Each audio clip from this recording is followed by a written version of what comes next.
Hello sa inyo mga kasari, good morning, happy Sunday po sa ating lahat. So ngayon guys is magsasari-sari store update tayo. Mga ganap ngayong araw ng linggo dito sa tindahan, and then isi-share ko din po sa inyo yung mga fast moving items dito sa tindahan, yung mga mabebenta ngayong month of November. Actually, magtatapos na nga ang November 23 na ngayon. Magtatapos na agad ang November. Ang bilis ng araw, 'di ba mga kasari? Maya-maya tanghali na, maya-maya hapon na, tapos gabi na agad.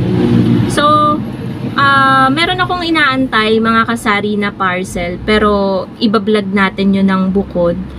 Ito guys, yung mga ipapamigay ko na simpleng pa-Christmas gift sa mga piling suki natin dito sa tindahan.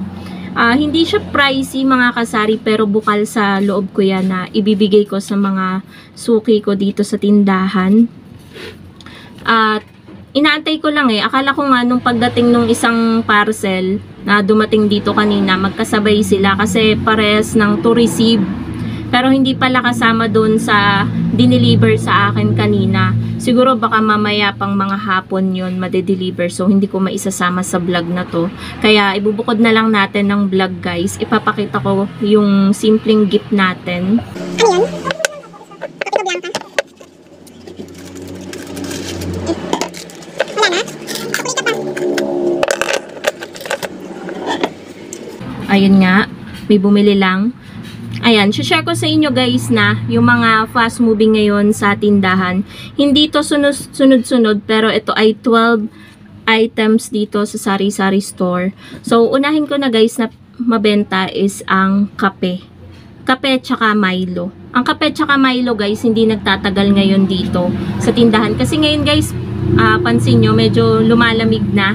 Iba na yung hampas ng hangin sa balat natin kasi magpapasko na nga, iba na yung lamig, kaya mas bumenta yung kape natin dito sa tindahan. Pangalawa, yung paninda nating gamot. Pansin ko yan mga kasari kasi yung panahon ngayon malamig, tapos iinit, titirik yung araw, maya maya uulan, kaya uso ngayon guys ang mga sakit, mga sipon, ubo, lagnat, sakit ng ulo, ganyan. Kaya namili talaga ako mga kasari kasi ang daming naghahanap ng gamot. So ito, na vlog ko na to mga kasari, pati yung pricing natin sa updated pricing natin sa mga panindang gamot. Ayan siya. Kulang pa nga ng 5 Ayan, may 5 space pa dito. So mabili talaga guys ang gamot ngayon kasi maraming nagkakasakit ngayon.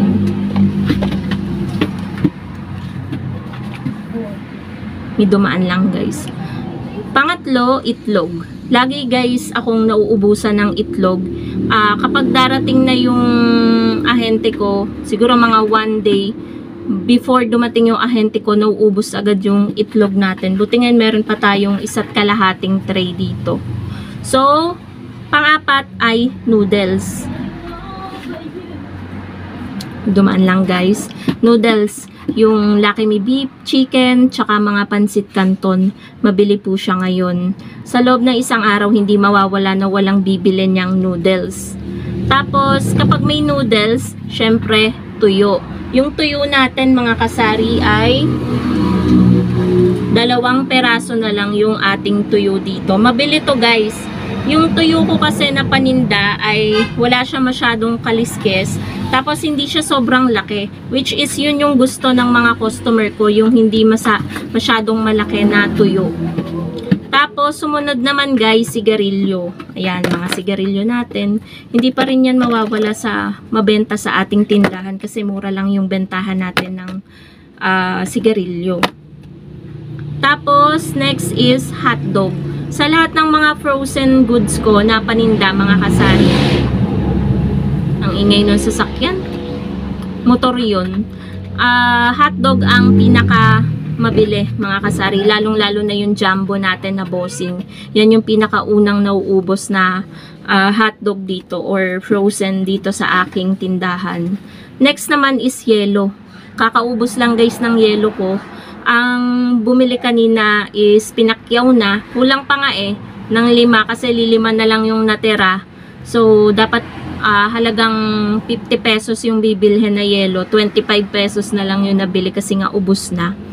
Tapos guys, biscuit, yung next na mabenta sa ating tindahan. Ayan. May mga biscuit na sobrang bilis talagang maubos. Like yung mga Richoco, Calchis, Dewey Donut, Watataps, Pudgy Bar, Oreo. Yan yung mga mabibilis maubos dito mga kasari. Skyflakes, tsaka Bingo. Yan yung mga talagang ubos lagi. Tapos, next naman yung mga debote natin na soft drinks. Actually, yung Mountain Dew natin na debote na tagte 13, ubos na po. No, kahapon, anong isang araw pa yata, ang tagal dumating nung ahente ko doon. Parang sa loob ng isang buwan, isang beses lang pumupunta.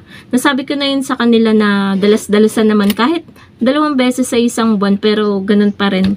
Tagal pa rin bago bumalik. Kasi, priority nila yung mga madaming mag-order. Ako kasi 3 case lang yung meron ako dito na bakanting bote. Ayaw naman nilang magbenta. Nagdadagdag ako ng isa. Sabi, dadalhan na lang ako dito.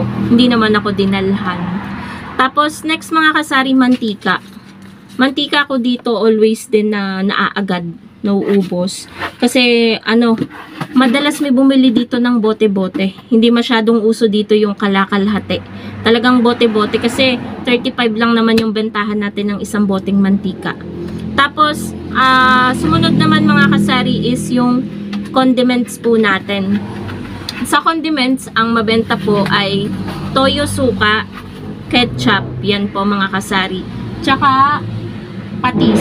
Pero sa patis, mga kasari, ang pinakamabili sa akin is Datu Puti. Yung Lorins, minsan lang may maghanap. So, yan guys yung mabebenta. Tapos, mineral water din pala, mabenta mga kasari. Ayan, madalas din maubos, kaya nag-i-stock na talaga ako kahit meron pa. Kumukuha ako sa ahente ko ng soft drinks ng pang-stock. Kasi mabili dito guys yung maliit na mineral water, tsaka yung 1 liter, mabili dito. Kasi nga daw, sa iba daw ay mahal. So, ang nagsasabi naman guys ay customer, kaya wag nyo akong i-judge.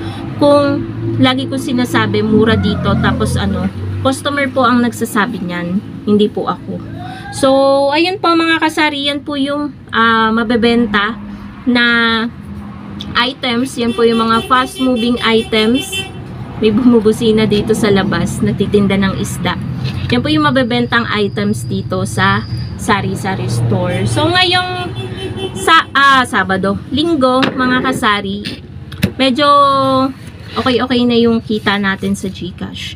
Medyo malalaki kasi yung ng nag-GCash ngayon guys. Nagka-cash out, panay cash out kasi ngayon ay may sabong.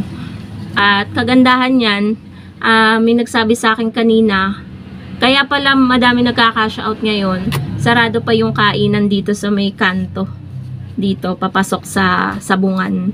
So, dun sila daw pala nagka-cash out. So, buti na lang, medyo maaga-aga pa kanina, saan na yung nag-GCash. Kaya tayo ay kahit papano, may tinubo na tayo guys na 568. Ang oras pa lang ngayon ay 11:20. Ayan. So, mga kasari, meron lang mga bumili at nagpa-GCash. So, kaya inuna natin guys yung mga customer. Siyempre, yun eh. Cash out kaya? Apo, magkano po? Ayan po yung number, yung yan. Ayan po mga kasari, again, meron po ulit nagpa-GCash at nag-cash out po ng 500 pesos. Katabi ko nga pala ngayon mga kasari si Basha. Ayan siya. So, dito ko na rin tatapusin mga kasari itong aking vlog. Yan yung mga ganap usually kapag Sunday. Hindi talaga ako din umaalis. Bihira lang kapag may kailangan na talagang pamilihin kasi kinabukasan is Monday. Gusto ko kasi guys kapag Monday is medyo kompleto naman yung mga fast moving sa ating tindahan. Syempre, dapat merong itlog, may noodles, may kape. Kasi yan mostly yung hinahanap every morning. And lalo na kapag Monday, mga pang-ulam sa rep. So, ayun po mga kasari. Yan po ang, again, yung mga ganap dito sa Sari-Sari Store. Busy, hindi naman gaano guys. Busy lang tayo sa pagtitinda, sa pag-e-edit ng vlog, sa pag-aantay ng parcel. At ayun guys, busy sa pag-check kung ano na yung mga paninda na paubos na. Syempre kailangan natin guys i-monitor yung ating mga paninda. So yun lang guys, thank you so much for watching and happy selling po sa inyong lahat. Don't skip the ads mga kasari. Bye!